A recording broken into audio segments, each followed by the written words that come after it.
Well, good morning, my lovely friends. I hope that you are having a fantastic day or night, whatever time of the day you happen to be checking this video out. I'm going to do a follow-up in this video on the Astroasis Oasis Electronic Focuser. And I wanted to give you my perceptions after using the focuser for this amount of time on 5 different items that are important to me and in the order of the priority that I give them. So I'll be discussing the focuser build quality, compatibility and performance with the systems that I use, the product documentation and resources that are available for the product, the ease of setup and configuration and maintainability of the product support, both pre and post sales, and the product aesthetics, just the simple look and feel, the color, the size, the weight, has an aesthetic match with the rest of my gear, and I know you know what I mean, and it's important how our stuff looks, so that's a consideration to me as well. So anyway, if that's interesting to you, stick around. My name is Doug. This is AstroAF.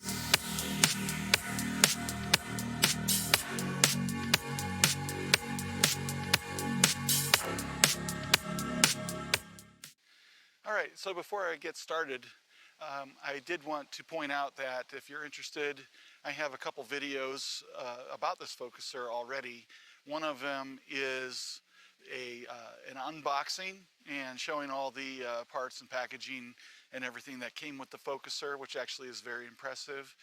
And then I have a second video which goes over the installation of the electronic focuser, on my rig here. So if you're interested in those, those are up above. The actual product and its build quality and compatibility and the performance of the product. So after 3+ months now, this focuser is performing excellent in performance, in build quality, and in compatibility with my other systems that I use here in my rig. And that would be, as far as systems go, it'd be like driver support for Indie server. I know it also has ASCOM drivers support. And so anyway, it was pretty much easy to not only install, but to get configured and set up and run. And really the hardest part of it was to work with my software in Ekos and get my configuration set up right. And that was more of a me thing, in this being my first electronic focuser and learning about the software and configuration.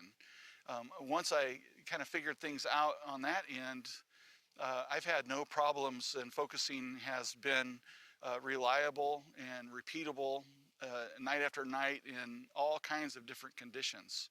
So, but let's take a close-up look at the focuser here on my rig, and then we'll move on from there.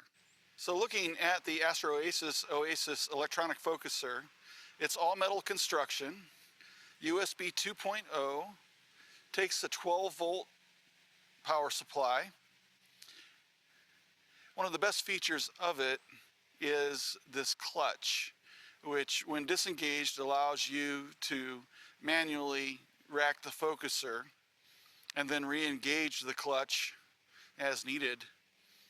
It comes with a companion application which allows you to control the focus in and out as well from the app, which is the way that I usually do it if I want to manually focus, because once you disengage and rack, your stepper motor doesn't exactly know where it is anymore, and you need to recalibrate, but that's not really a big deal. It's really easy to do. It is compatible with my Indie server. It has the drivers which work perfectly. I know it also has ASCOM drivers. I don't have experience with those, but it should be just as stable in the ASCOM platform as it is in Indie. I've had this in all types of conditions, starting in the heat of summer and to cold nights. I've had it out in the desert. It's been below freezing. I always keep it covered up when not in use. It's been through storms under cover. and I haven't had a single problem with it. It seems to be very durable and reliable, and I think it's been a great addition to my rig. Okay, so a quick note on documentation and resources. The documentation provided by Astroasis is more than adequate. It's very good. They have some very detailed PDFs for installation and configuration. I'll show you briefly here what those look like.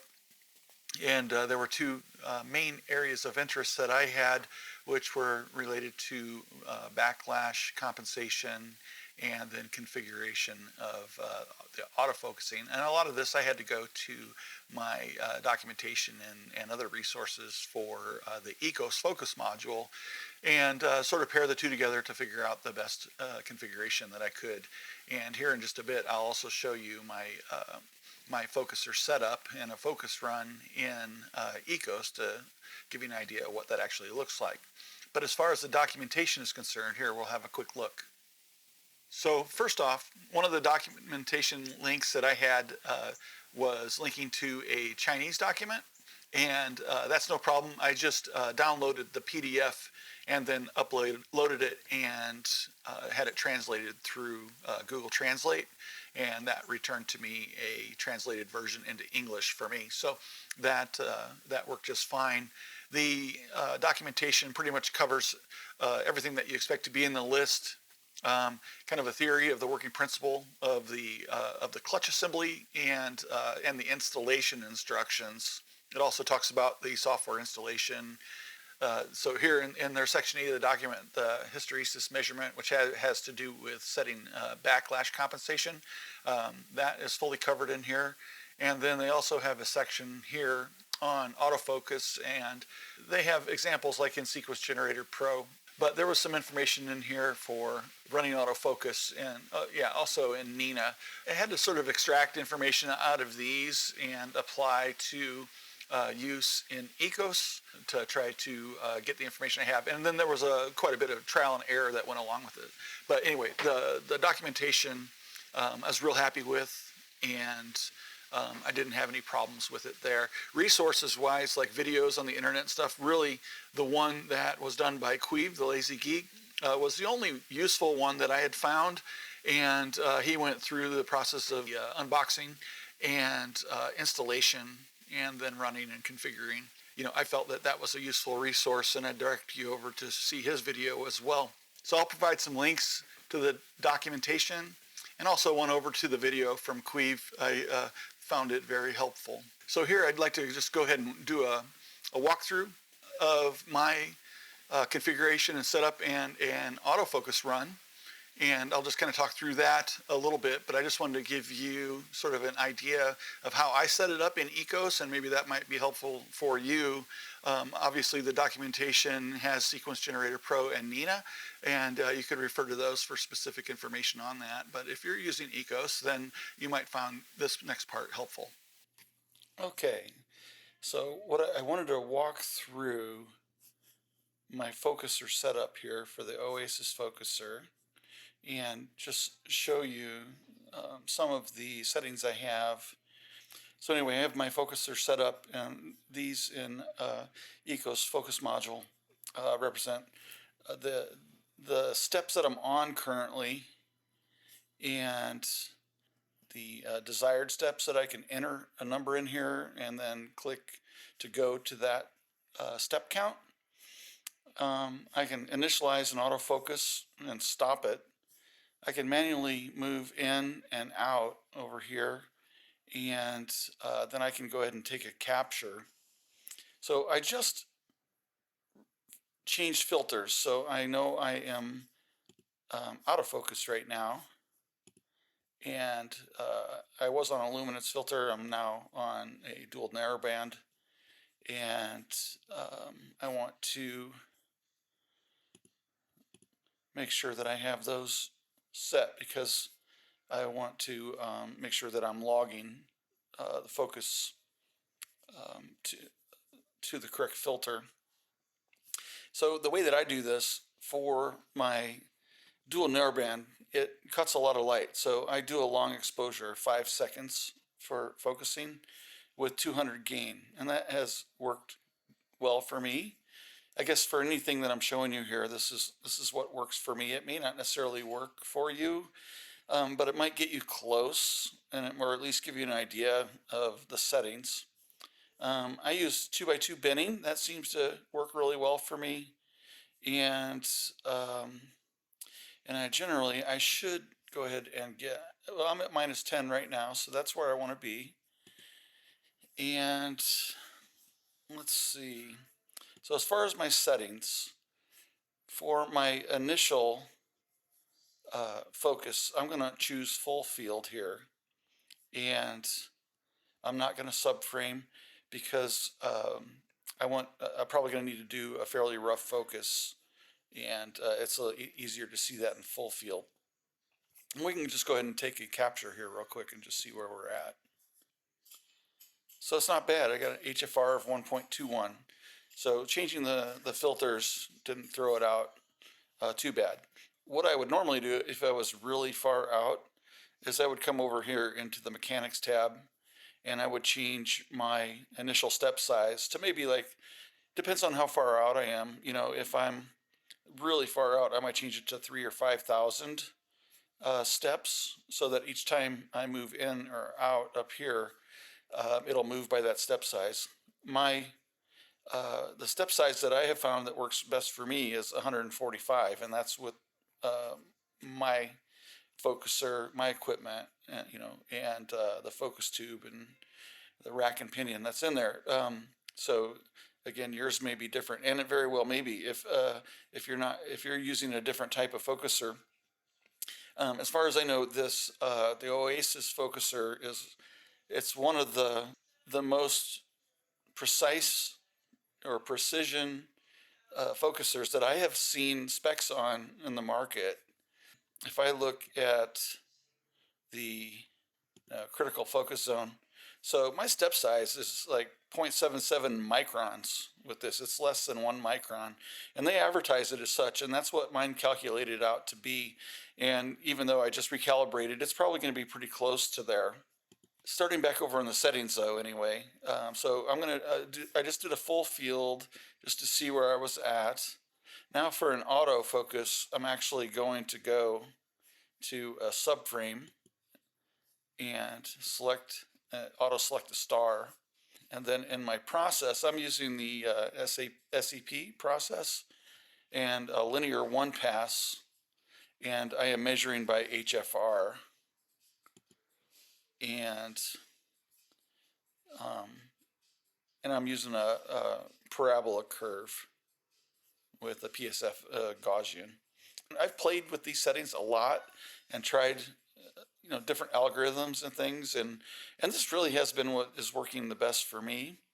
I think going in here and just modifying settings and trying focus runs and see how they work for you with different settings is a great idea. So I started out with a calculated step size of around like 40.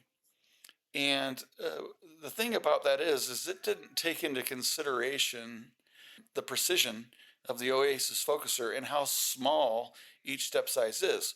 So, normally, like on a standard EAF or something like that, you might be 40 or 50 for your initial step size. But for this, with the precision step size on the Oasis, I really had to bump it up.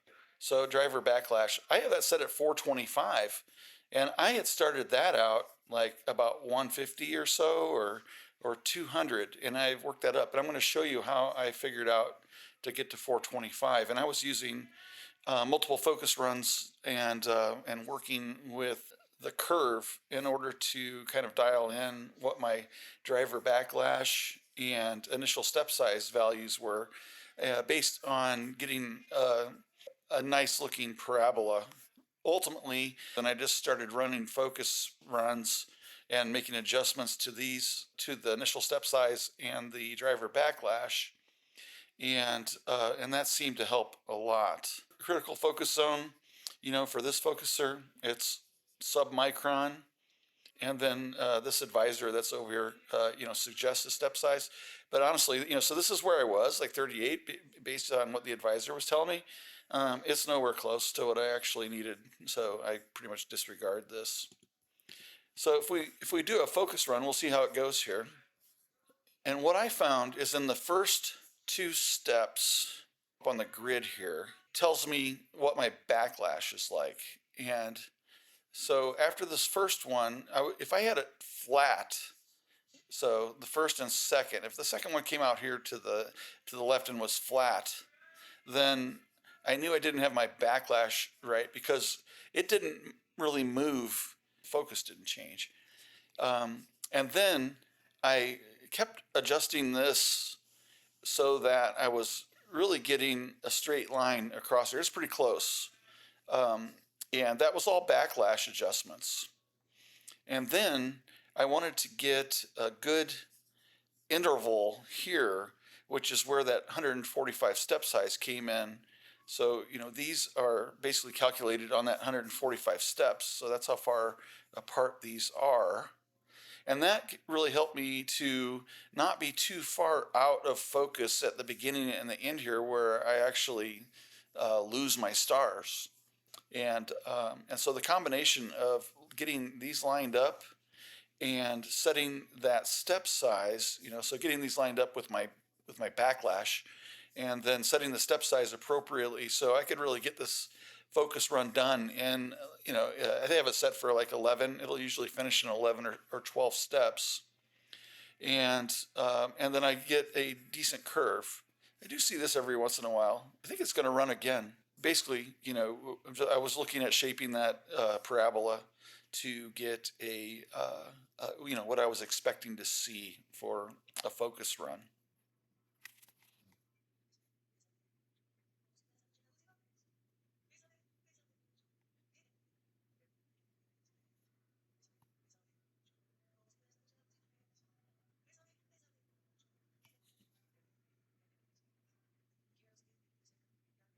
Okay, there. And so we finished off at an HFR of 1.26 for this particular star that it was locked in on. And that is pretty typical. Sometimes I get sub 1 HFR. It really depends on the star. But this is a pretty typical run for me. So anyway, so this is how I set up in the focus module, and this is basically a good representation of the performance of the Astroasis Oasis Focuser.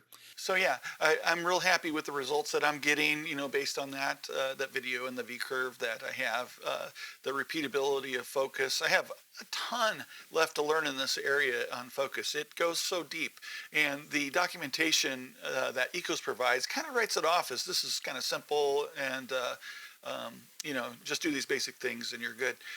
Next, I'd like to talk about the like the maintainability, the ease of installation, and compatibility. So I know I've mentioned it before. Compatibility-wise, it has ND drivers. It also has ASCOM drivers. No problem whatsoever. Hooked right up, connected, and didn't have any problems with that at all. Ease of installation. If you saw my video that I popped a card up for earlier, I have the install video there. I also have the unboxing video, and it couldn't be easier. I think I had 20 minutes or something like that in installing it on my telescope. So very, very simple. The maintainability, I can't tell you enough that there's nothing I've had to do. It has just been simple. It works. It's been through all kinds of conditions. It continues to work. I can depend on it, and I run it, and I have it set up to automatically focus through the night, and it does that without fail. I just cannot tell you how happy I am with the performance of that, and how much. Well, it's saved me a lot of time. I don't have to go outside as much, and once I get set up and aligned, and I can go inside and run my session, from my office or from the couch or wherever I would like to. And that's been important because I get to spend more time with my family, and while I'm doing my astrophotography, so it's a win-win situation. So with regards to that area of priority, it's been fantastic. All right, so pre and post sale support, outstanding. I can't tell you how good it's been. The Astroasis customer service has just been so responsive. Any inquiry I had pre-sales, they were so helpful. They directed me to several different places. I couldn't find this focuser in the United States. I did end up buying it through their web store directly. I actually had spoken with a couple of merchants in the U.S. to see if they would get the product and bring it in, and so I would buy one from them. I ended up ordering through Astroasis web store, and which is AliExpress. It went great. Shipping time and everything was reasonable. It was nearly as fast as what it would have been if I ordered in the United States. So the post-sale support, incredible. I have an email thread. There might be 100 messages in there with Frank. And Frank, I believe, I'm not sure exactly what Frank's role is, but I believe he's instrumental in the design and development of the focuser itself. Definitely within the technical aspect and the software driver support and things like that. And boy, any questions that I've had, he's been right on it.